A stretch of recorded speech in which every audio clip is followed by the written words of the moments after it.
the valley. I will fear no evil, for you are with me. The promise is not the absence of darkness. The promise is the presence of the shepherd. His companionship is the antidote to fear. We do not fix our eyes on the shadows that loom. We fix our eyes on the staff in his hand. That rod fended off lions and bears.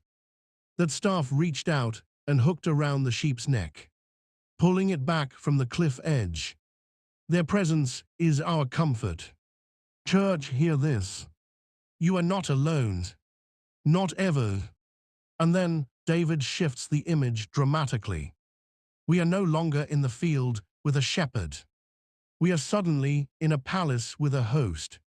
David declares, "You prepare a table before me in the presence of my enemies." Notice, the host does not hide you from your enemies.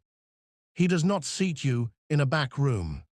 He places you at the head table, right in front of them. This is a declaration of victory. It is God saying, "Let them watch you feast on my faithfulness.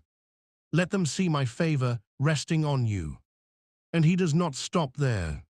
He anoints your head with oil, a sign of consecration, a sign of healing, a sign of celebration.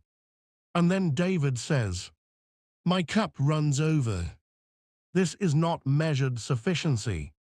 This is not barely enough.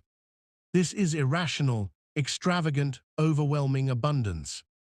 The shepherd who led you through the valley becomes the host who honors you at the table.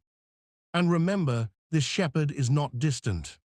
He left the 99 to rescue the one. And when a lamb was too weak to walk, he did not abandon it, he carried it on his shoulders. This was not a part-time responsibility. The shepherd's life was bound to the flock. Under ancient Near Eastern law, if a sheep was lost, the shepherd was held accountable. Unless he could prove it was killed by a wild beast, he had to repay the loss himself. The sheep's safety was his burden. Their survival was his responsibility. Now picture David.